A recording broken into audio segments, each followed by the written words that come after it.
Hindi ako naglagay ng suka dahil ang orihinal at authentic na humba ay hindi nilalagyan ng suka. Wala rin akong dinagdag o binawas na kung anuman sa mga rekado at mga pampalasa. Kaya kung tatanungin nyo kung authentic ba itong niluto ko, ang sagot ko dyan ay pasado na.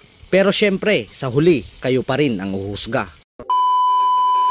Visayan specialty naman ngayon mga bossing ang dadalihin natin. At magluluto po ako ngayon ng humba. At ang ating pyesa, pata.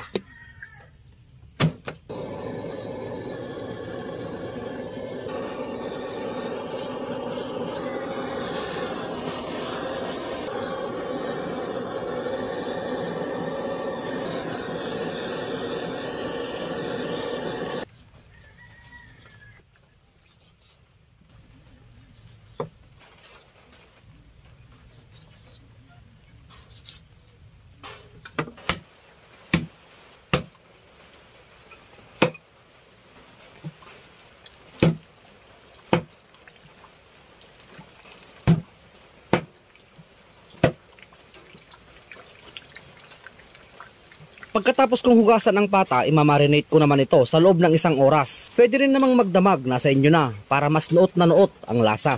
Pineapple juice, soy sauce, asukal na pula at dahon ng laurel. Kasama rin dyan ang durog na paminta. Tiyakin lang na nakalubog ng husto ang karne sa ginawa nating marinate sauce. Para kahit mabilisan lang ang ating pagbabad, ay siguradong kumapit ng husto ang lasa.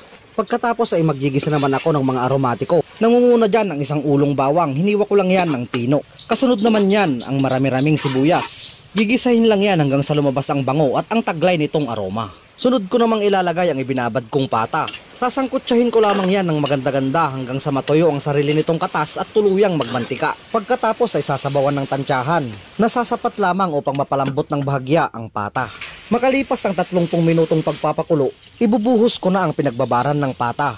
Timplado na yan kaya konting adjust na lang sa lasa. Ilalagay ko na rin ang tausi. Para sa akin ay optional lamang yan.